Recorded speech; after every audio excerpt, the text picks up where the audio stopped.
The silent depths of space stretched endlessly before the human exploratory fleet.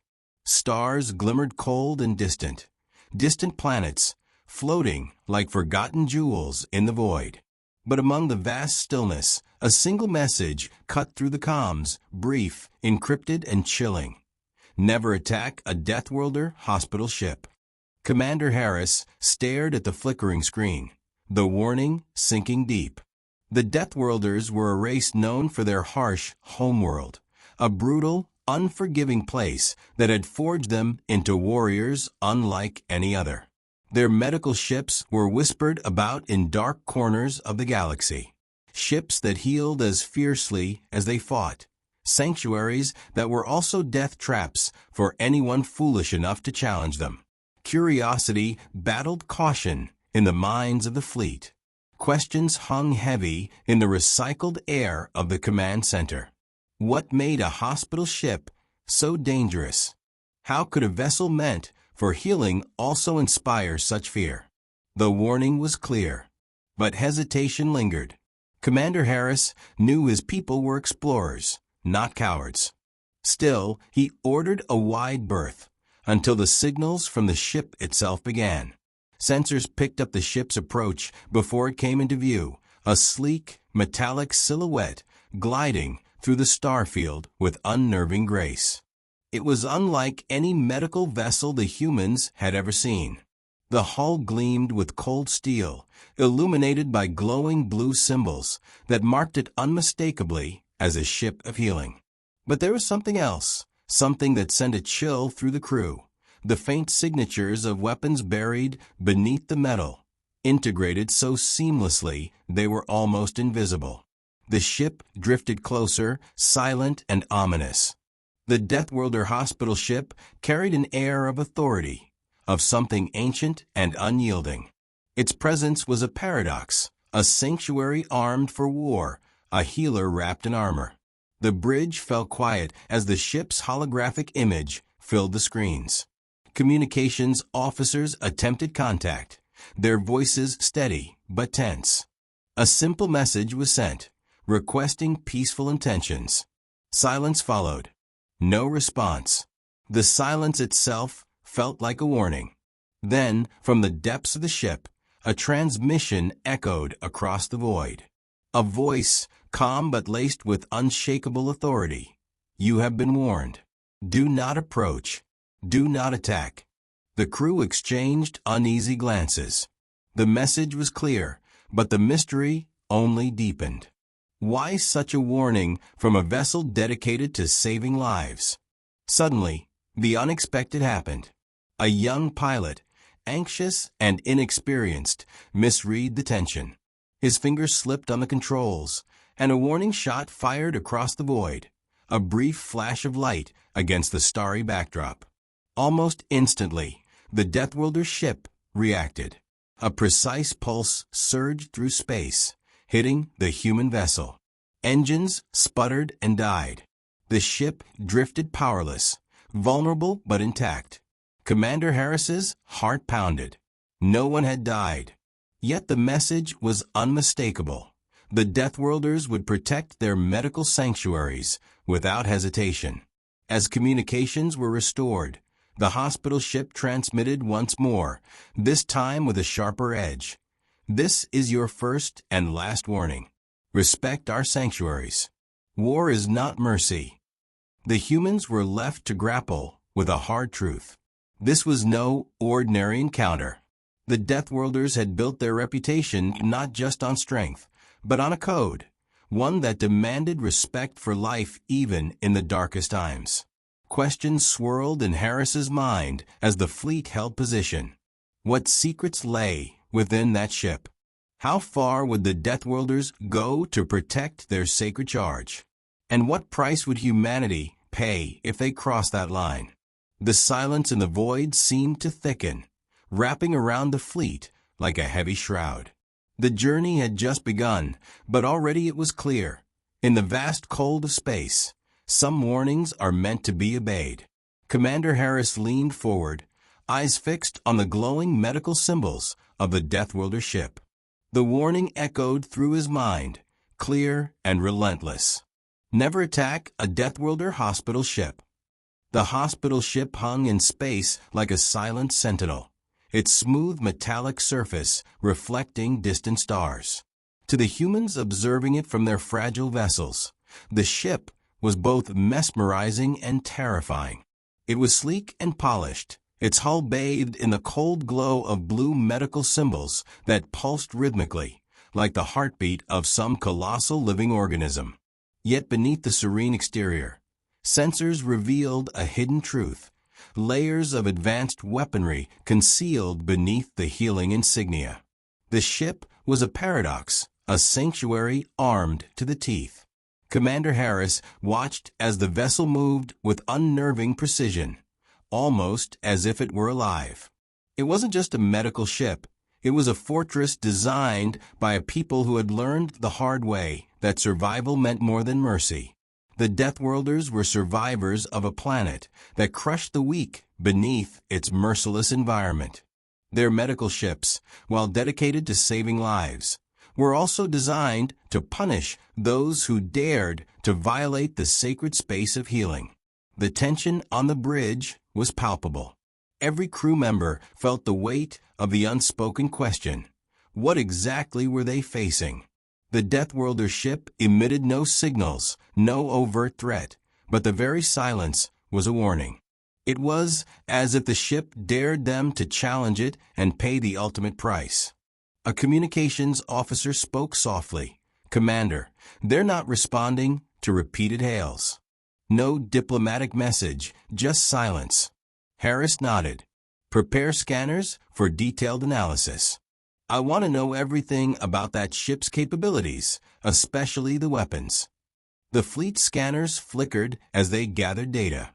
The hidden weapon systems were unlike anything the humans had seen before, silent, integrated, and deadly. It was clear that these weapons were designed not for open battle, but for swift, surgical strikes. The hospital ship was a guardian and a predator, cloaked in mercy, but deadly when provoked. Despite the unease, a small group on the fleet believed they could learn from the Deathworlders. Dr. Mason, the chief medical officer, argued, "This ship could be invaluable. If they truly respect life, maybe we can open a channel of trust. There's so much we don't understand yet." Commander Harris considered this. The code they lived by was clear: do not attack. But understanding was different from trust. "We approach cautiously," he said. "No aggressive moves.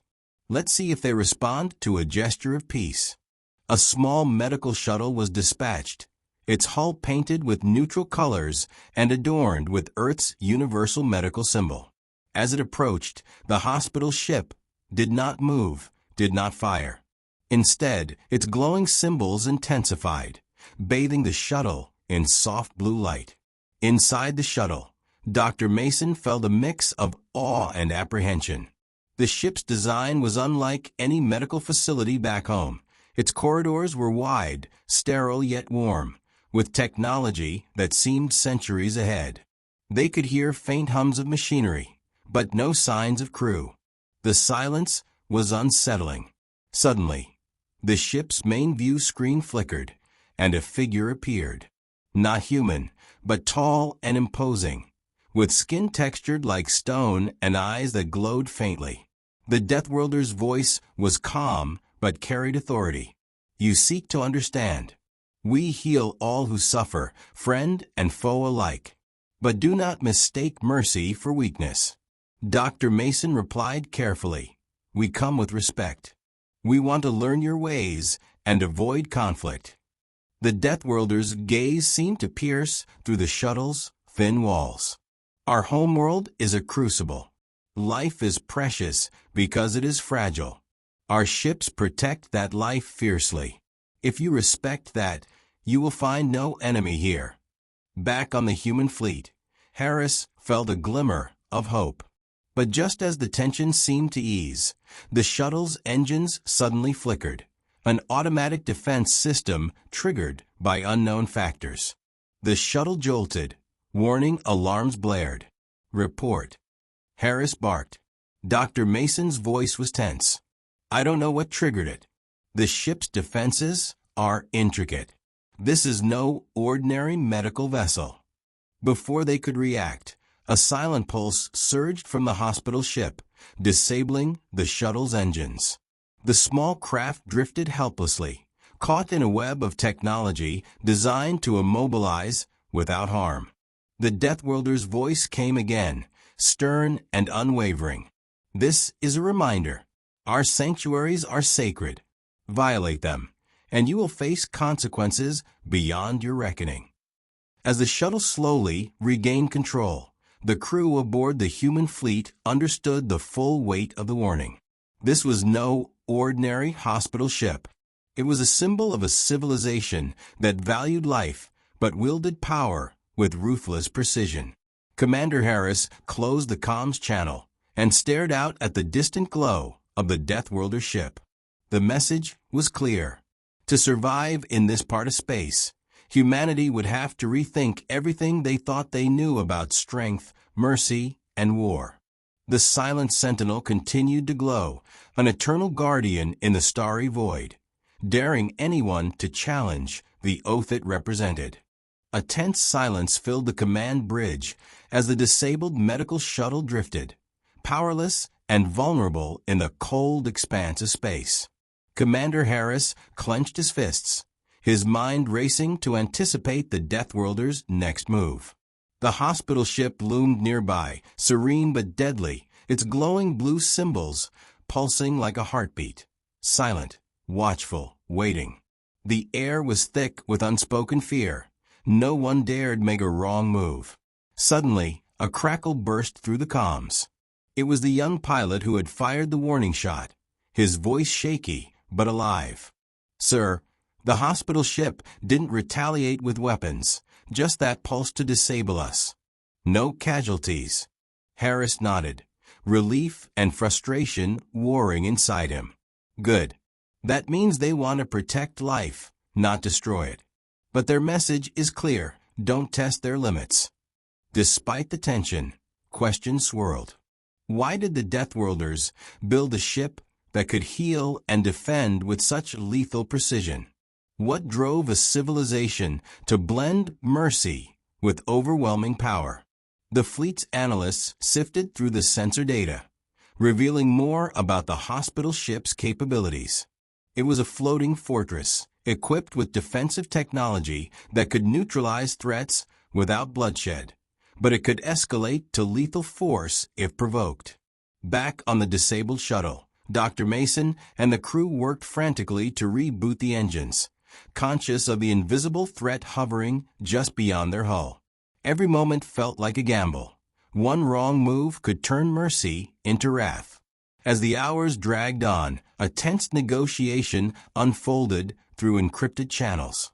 Commander Harris sent a message to the hospital ship. Asterisk, we seek peace and understanding. We regret the mistake and ask for safe passage. Asterisk, the response came swiftly. Asterisk, respect life. Respect the sanctity of healing. Violate this, and you risk more than your ships. Asterisk.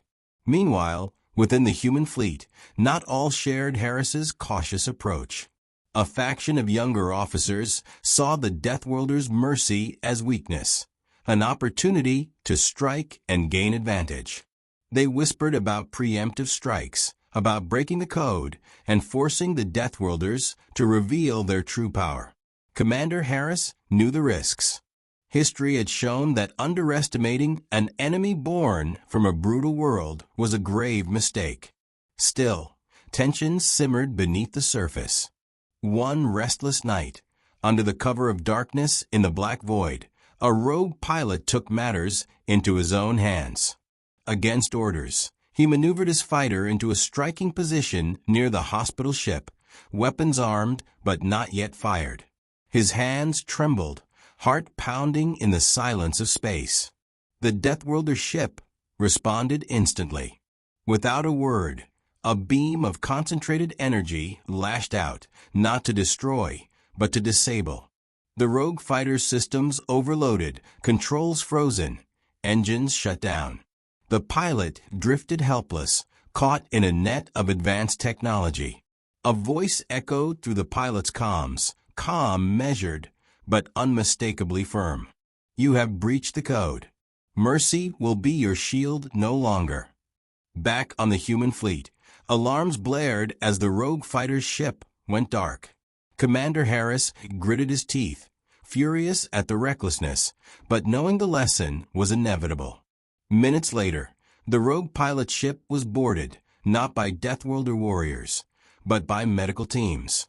The ship's life support was maintained, the crew unharmed, but prisoners of a merciless doctrine. The rogue pilot's eyes met Harris's through the ship-to-ship video feed.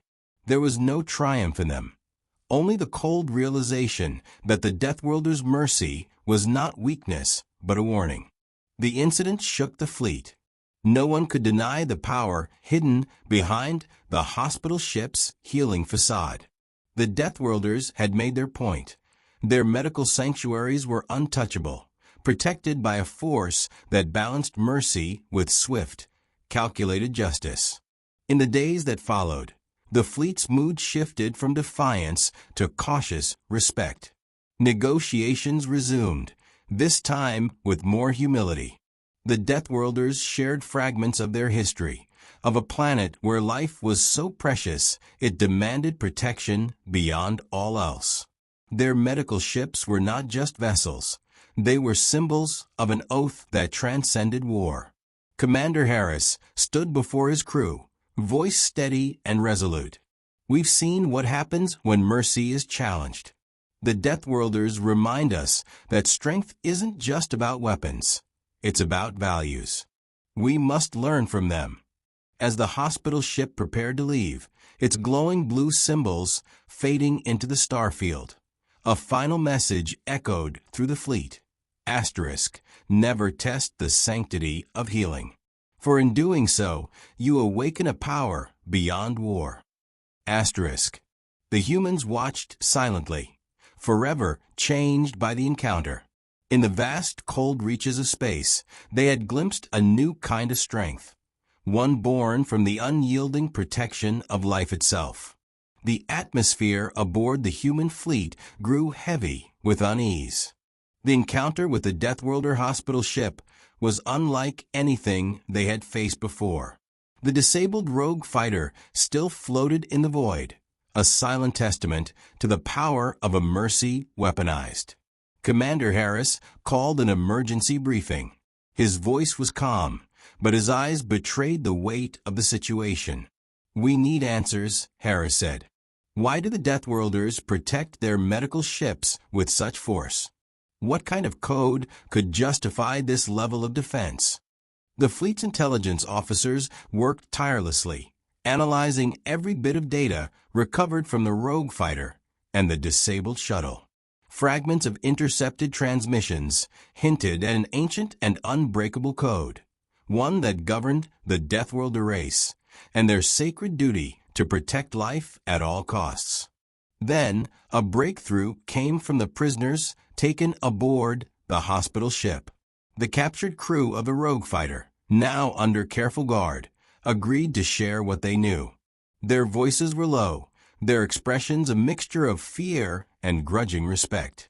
The Deathworlders don't see their medical ships as just vessels, one prisoner began. They call them sanctuaries of the sacred oath. The code is older than any alliance, older than war itself. To attack a medical ship is to break the most sacred law. It invites swift and merciless retaliation, not from anger, but from duty. Another prisoner added, their homeworld shaped this code. It's a death world, a planet so harsh that only the toughest survive. On that world, life is precious because it is rare.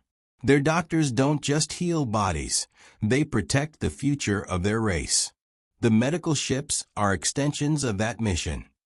Harris listened intently, realizing the truth was more profound than he had imagined. The Deathworlders' merciless defense of their hospital ships wasn't a strategy of intimidation, but a deeply ingrained cultural law born of survival. The prisoners described how the Deathworlder medical crews operated with ruthless efficiency, not just in battle, but in care. They saved friend and foe alike, but any attack on their sanctuaries triggered a response that was swift and unyielding. Back on the Deathworlder hospital ship, the atmosphere was equally intense. The medics and warriors shared a solemn respect for their sacred charge. For them, mercy was a weapon, a promise forged in blood and pain. Commander Harris convened his officers. We must respect this code if we want to avoid war.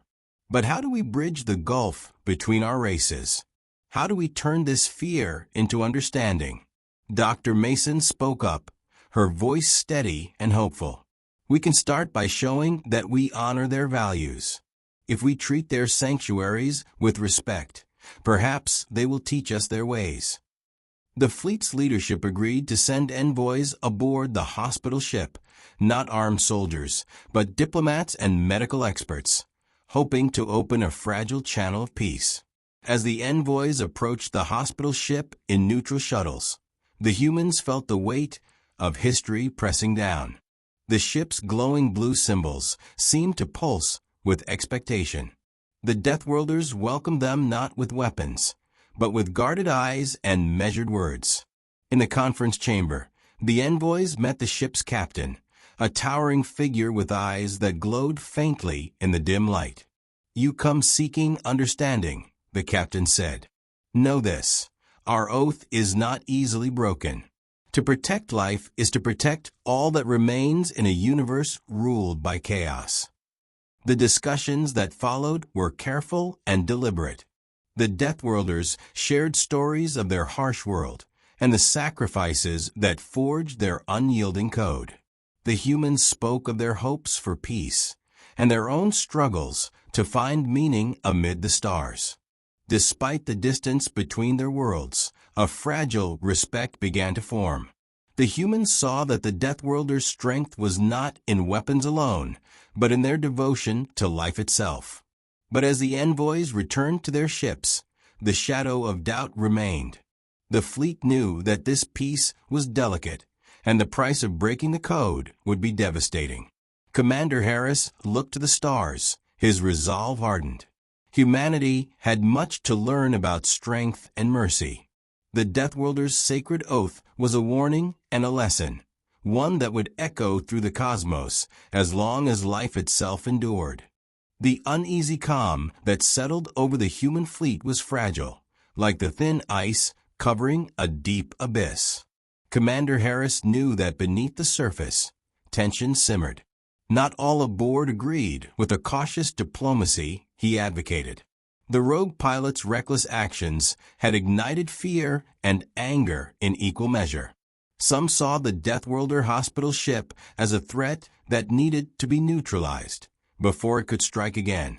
Still, Harris pressed on with the delicate talks, hoping to build a bridge where others only saw walls. The envoys had returned with new insights, but also warnings. The Deathworlders were bound by a code that valued life above all, yet they would unleash devastating force to protect it. This paradox confounded the fleet strategists.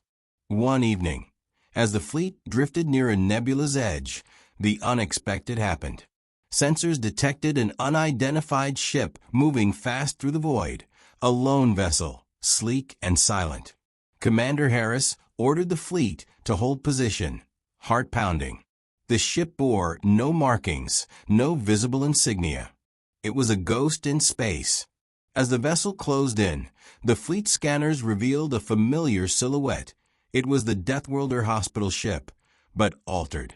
It moved with different intent this time, no longer passive, but vigilant, prepared. Harris's comms crackled. All units, stand ready. This could be a message or a test. The unknown ship stopped just outside the fleet's defensive perimeter. A signal came through, encrypted but unmistakably from the hospital ship. The message was brief and cold. You have not honored the code fully. A warning has become a demand. The crew exchanged worried glances.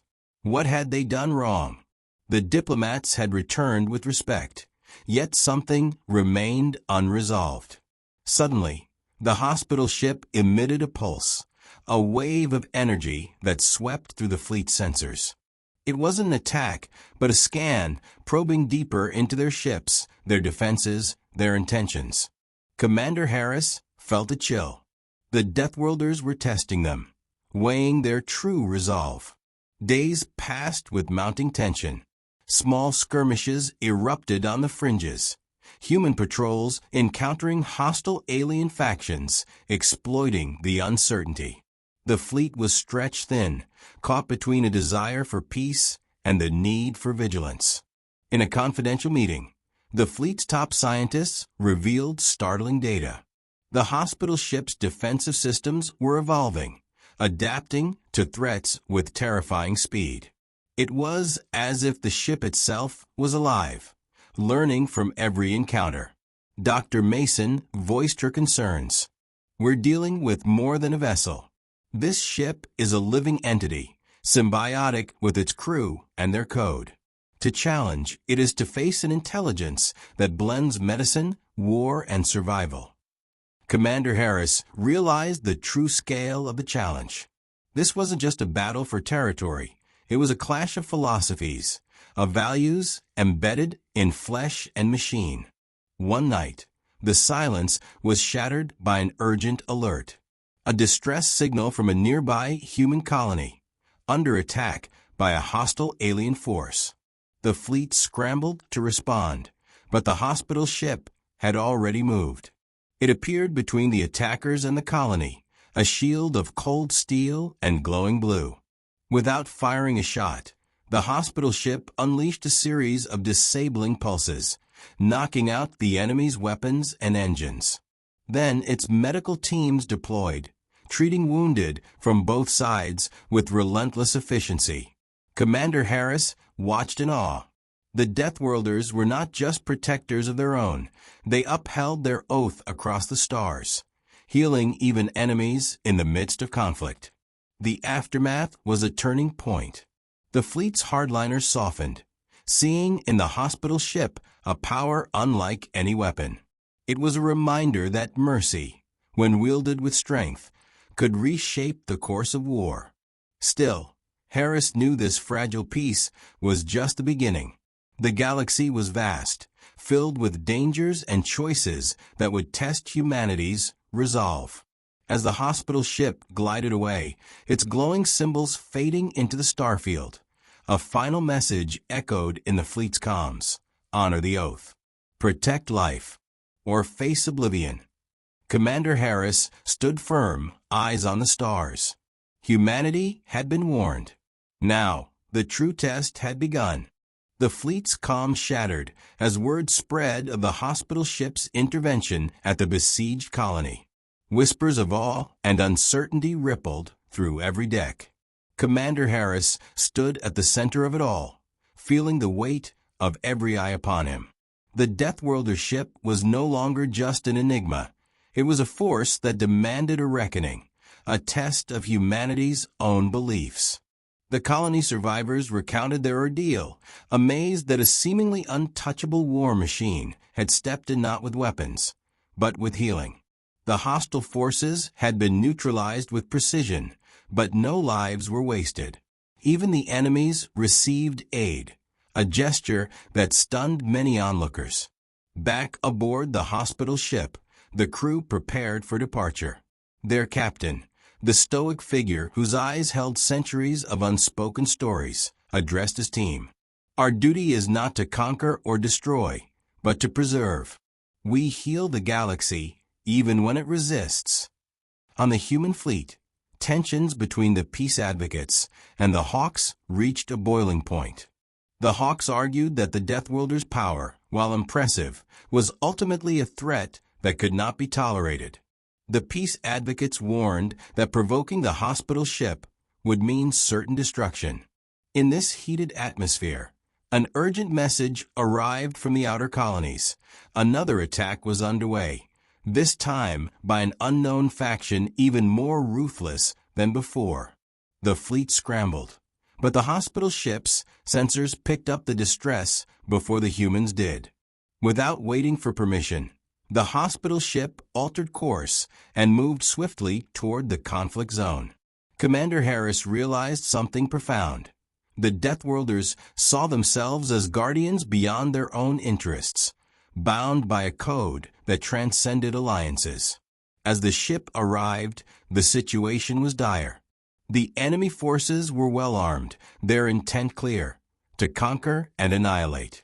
The Deathworlder medical ship slipped through their ranks with terrifying grace, emitting disabling pulses that neutralized weapons and communications. Then the medics deployed. Their technology was breathtaking. Fields of healing energy enveloped the wounded, repairing wounds that would have been fatal mere moments before.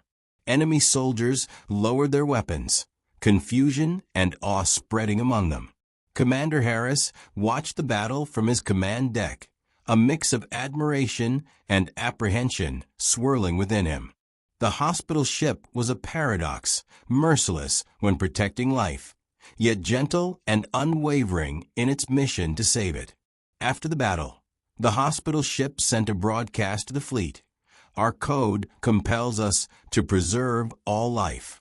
We stand as guardians, not conquerors. The message resonated deeply, but it did not quell the unrest among the humans. The Hawks saw it as a warning veiled in mercy, a promise of retribution if crossed. The peace advocates saw hope, a chance to learn from a race that had survived by valuing life above all else. Commander Harris convened a council, urging unity and understanding. We face a future where strength and compassion must coexist. The Deathworlders have shown us that mercy is not weakness. It is the ultimate power.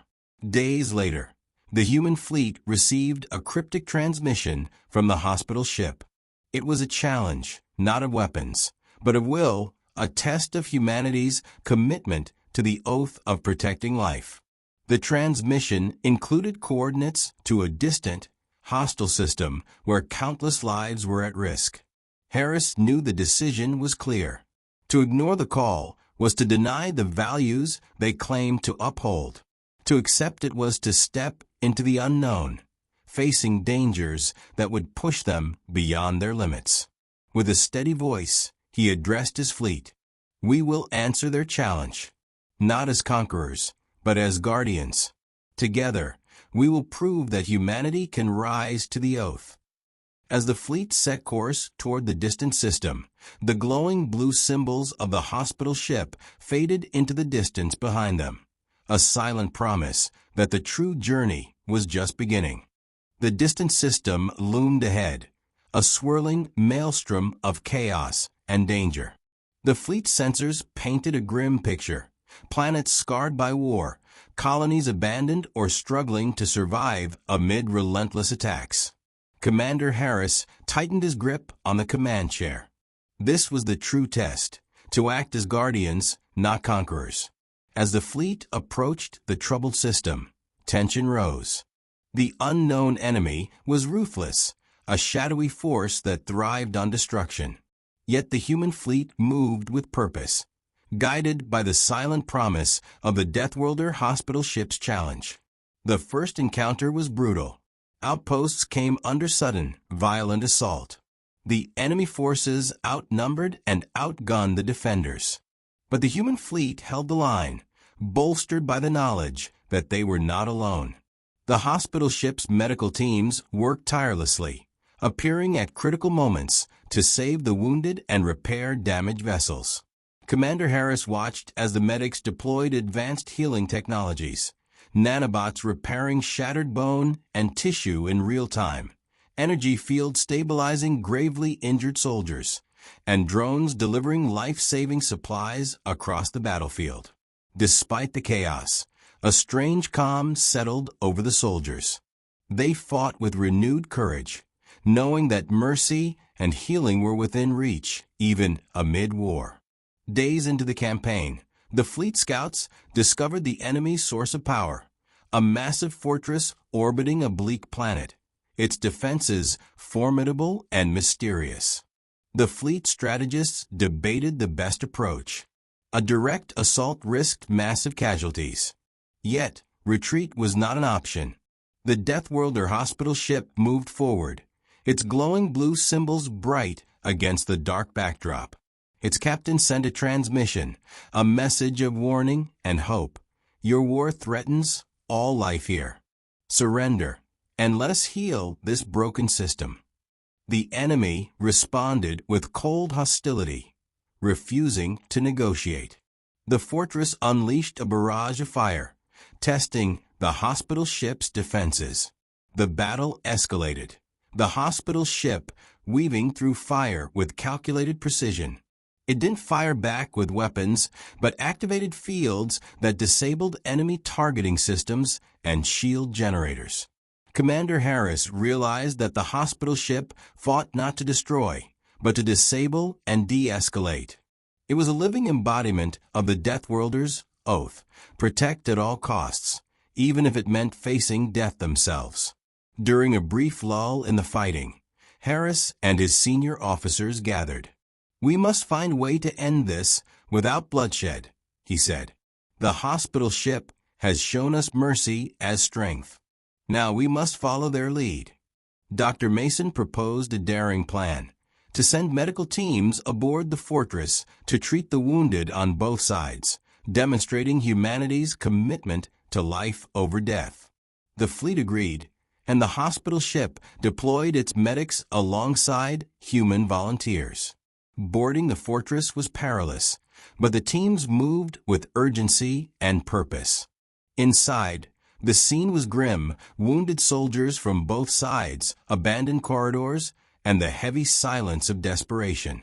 The medics worked tirelessly, treating injuries and offering aid where it was needed most.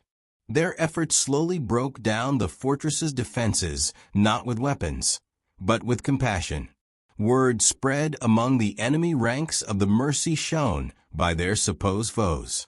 Finally, the fortress commander requested a parley. The medical teams relayed the message to Commander Harris. A chance for peace was within reach. The parley was tense but hopeful.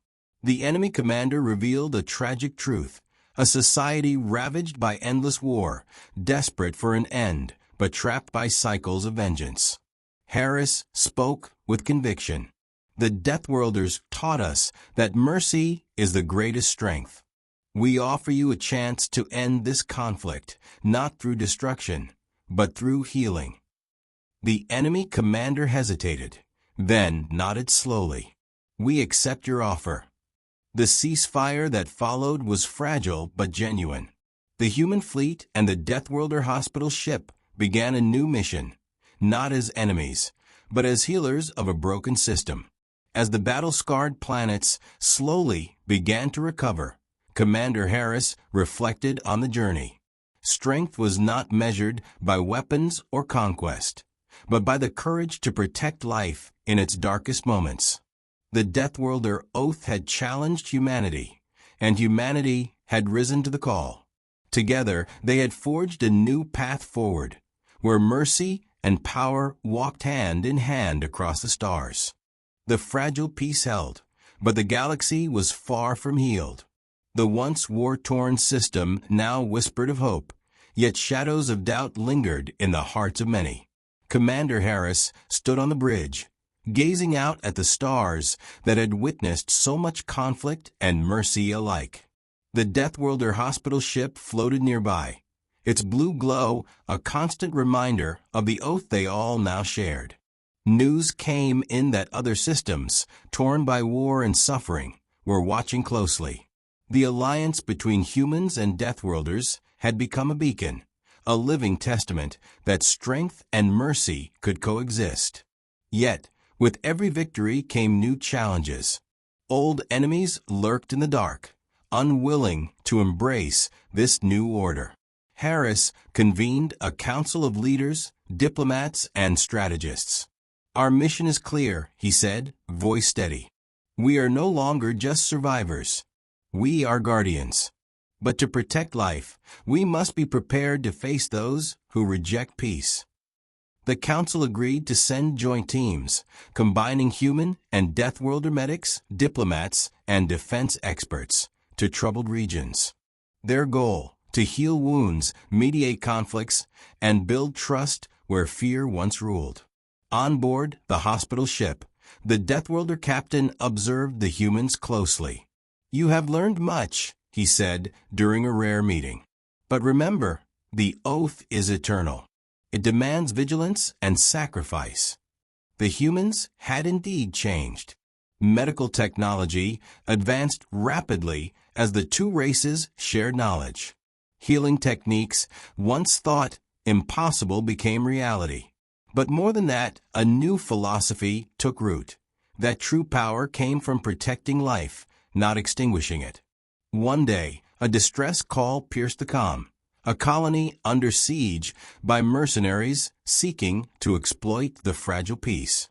The joint teams were dispatched immediately, arriving to find chaos and fear. Yet, instead of engaging with violence, they offered aid, protection, and dialogue. The mercenaries, faced with unexpected compassion and unyielding defense, faltered. Some surrendered, others fled. The colony was saved without a single life lost in combat. Back on the fleet's flagship, Harris knew the battle for peace was ongoing. "This is just the beginning," he told his officers. "Our journey will be long and the road difficult, but we have the strength to walk it." In quiet moments, Harris reflected on how much had changed. The Deathworlders, once feared as merciless warriors, had taught humanity that mercy was not weakness, but the greatest weapon. Their hospital ship, once a symbol of terrifying power, had become a sanctuary of hope. As the stars stretched endlessly before them, Harris made a silent vow: to honor the oath, to protect life wherever it was threatened, and to prove that even in the cold vastness of space, compassion could be the light that guides civilizations. The galaxy had witnessed a new chapter, one where enemies became allies and Deathworlders became healers. The promise of peace was fragile but real, a testament to the power of courage, understanding, and the unbreakable oath to never attack a Deathworlder hospital ship.